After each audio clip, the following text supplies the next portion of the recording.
வாழ்வெல்லாம் பாட்டு. இன்னைக்கு ஒரு பாட்டு பார்க்க போறோம். எம்ஜிஆர் சாருடைய பாட்டு. புரட்சி தலைவர் மக்கள் திலகத்தோட ஒரு பாட்டு. அதுக்கு முன்னாடி என்னுடைய குருநாதர் எழுத்து சித்தர் பாலகுமார் சார் அவர்களை மனதார வணங்கிவிட்டு பேச தொடங்குகிறேன். எம்ஜிஆர் பாட்டு அப்படின்னாலே அது தத்துவ பாட்டு, காதல் பாட்டு, அரசியல் சமூகம் சார்ந்த பாட்டு, எதுவாக இருந்தாலுமே நமக்குள்ளார ஏதோ ஒரு குதூகலத்தை, ஏதோ ஒரு எனர்ஜியை கொடுத்துக்கிட்டே இருக்கும். அதை நான் சொல்லிக்கிட்டே இருக்கிறேன். அப்படிதான் படகோட்டி படத்துல பாடல்கள் அமைஞ்சது. விஸ்வநாதன் ராமமூர்த்தி அப்படிங்கிற அந்த இரட்டை மெல்லிசை மாமன்னர்களுடைய இசையில வந்த படம் தான் படகோட்டி. அந்த படத்துல முதலாக எம்ஜிஆர் அவர்களுக்கு கவிஞர் வாலி அவர்கள் முழுமையாக பாடல்கள் எழுதிய முதல் திரைப்படமும் அதுதான். ஒரு படத்துக்கு ஃபுல்லாவே அவர் தான் எழுதியிருக்கிறாருங்கிறதும் அந்த சமயத்துல நடந்தது. ஒரு பாட்டெல்லாம் எழுதியிருக்காரு. நல்லவன் வாழ்வான்லயே குத்தாலம் அருவியிலே குளிச்சது போல் இருக்குதா அப்படின்னு நிறைய எல்லாம் அந்த ஒரு பாட்டு அப்படிலாம் எழுதியிருக்காரு.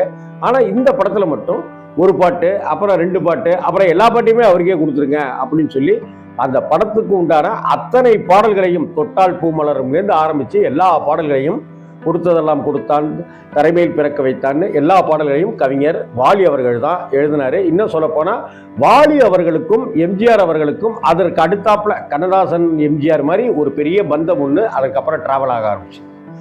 இன்னும் சொல்ல போனா படகோட்டி அப்படிங்கிற டைட்டிலே கவிஞர் வாலி அவர்கள் சொல்லி, அட இந்த டைட்டில் நல்லா இருக்கே அப்படின்னு சொல்லி வாலி சொல்லி தான் அந்த படகோட்டி அப்படின்ற டைட்டிலே வைக்கப்பட்டது. இதுல பல பாடல்கள் நம்ம மனசை கவர்ந்தது. பல பாடல்கள்னு சொல்ல முடியாது, எல்லா பாடல்களுமே சூப்பர் ஹிட் வகை தான். எல்லா பாடல்களுமே நம்ம மனசுல இன்னைக்கு இருக்கக்கூடிய படம் தான். அப்படிப்பட்ட படம் தான், பாடல்கள் தான். அதுல குறிப்பா இந்த பாட்டு வயசான கெட்டப்ல எம்ஜிஆர் அந்த குப்பத்துக்கு இருந்து பேசிட்டு இருக்கக்கூடிய சூழல் ஒன்று உருவாகும். அப்படி இருக்கிற ஒரு தருணத்துல ஒரு கட்டத்துல நான் யாரு அப்படின்றத சரோஜாதேவிக்கு தெரியப்படுத்த வேண்டிய கட்டாயமா இருக்கும். ஒரு கிழவரா, குரு கிழவரா எம்ஜிஆர் சன்னியாசி மாதிரி வருவாரு. அதற்கு பிறகு அந்த வேஷத்தை கலைக்கிறதுக்கு ஒரு பாட்டு ஒன்று இருக்கும். அந்த நள்ளிரவில் இருட்டு வேலையில் சரோஜாதேவியை வரவழைக்கிறதுக்கு ஒரு ஹம்மிங் ஒன்று பாடுவார். அப்படியே வரும்போது பார்த்தீங்கன்னா, இன்றைக்கும் அந்த பாட்டை கவனித்து பார்த்தீங்கன்னா தெரியும். அப்படி ஒரு ஹம்மிங் வரும். படுத்திருந்த எல்லாரும் படுத்திருப்பாங்க, சரோஜாதேவியும் படுத்திருப்பாங்க. சரோஜாதேவி எந்திரிச்சு வரும்போது சைலண்ட்டாக இருக்கும்.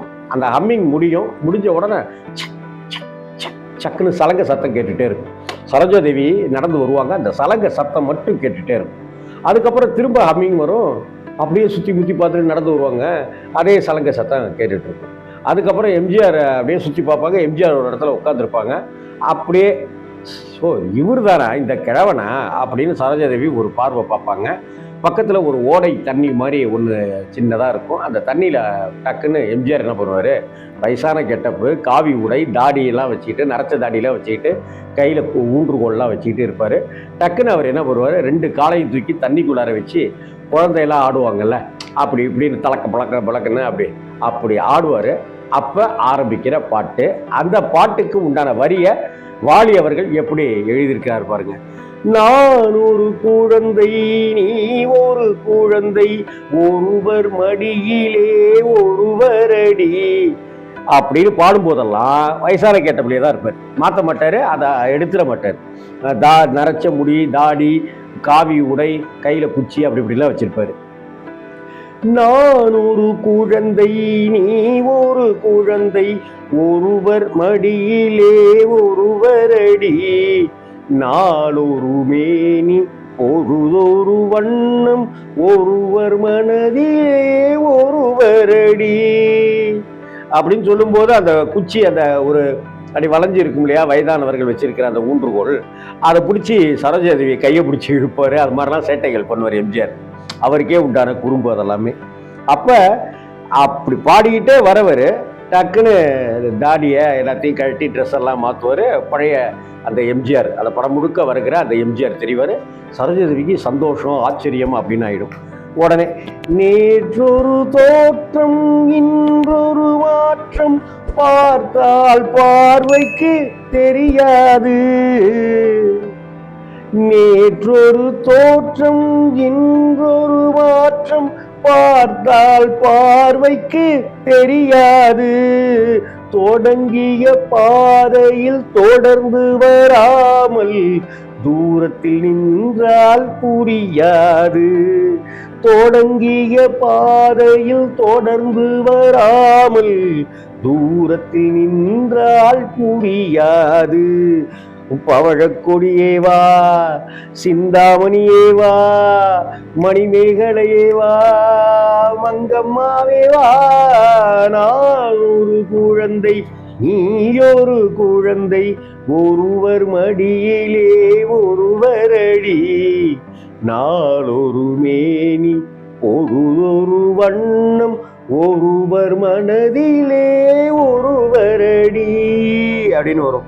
அதுக்கு அடுத்தாப்புல மியூசிக்கும் நம்மளே தாளாட்டிட்டு ஒரு யாரும் நைட்டு நேரம் யாருக்கும் அந்த பாட்டு சத்தம் கேட்டுறக்கூடாதுல்ல, அதனாலேயே ஒரு ஹஸ்கி வாய்ஸ்லேயே டிஎம்எஸை ஹை பிச்சுக்கெலாம் போகாமல் மெல்ல பாட சொல்லியிருப்பாங்க.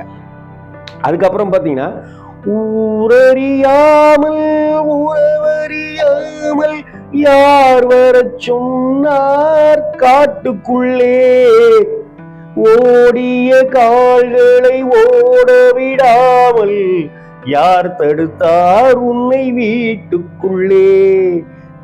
ஆவி துடித்தது நானும் அழைத்தேன், நீயும் வந்தாய் என் பாட்டுக்குள்ளே.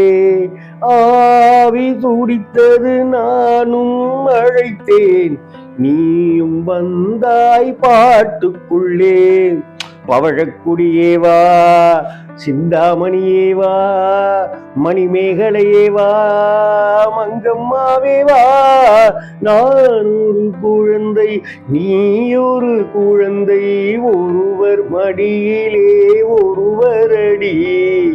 நாளொரு மேனி, பொழுதொரு வண்ணம், ஒருவர் மனதிலே ஒருவரடி. ரொம்ப அழகா இந்த பாட்டு படமாக்கப்பட்ட விதம், கலர்ஃபுல்லான காட்சி அமைப்புகள், செட்டுகள், டியூனு, வாத்திய கருவிகள் எல்லாமே அவ்வளவு மனசுக்கு இதம் தருகிற ஒரு காதல் பாட்டு தான் இது. அப்படிப்பட்ட காதல் பாட்டு நமக்கு எப்படி மறக்க முடியும்? அதுவும் எம்ஜிஆர், சரோஜாதேவி. தமிழ் சினிமா உலகத்திலேயே எம்ஜிஆருக்கு சூப்பரான ஜோடி அப்படின்னு சொல்லப்பட்டது சரோஜாதேவி தான். இது ஆமாம், எம்ஜிஆருக்கு ஏற்ற ஜோடி சரோஜாதேவி தான் அப்படின்றவங்க கமெண்ட் பாக்ஸில் உங்களுக்கு பிடித்த எம்ஜிஆர், சரோஜாதேவி படங்களை பதிவு பண்ணுங்க. வணக்கம்.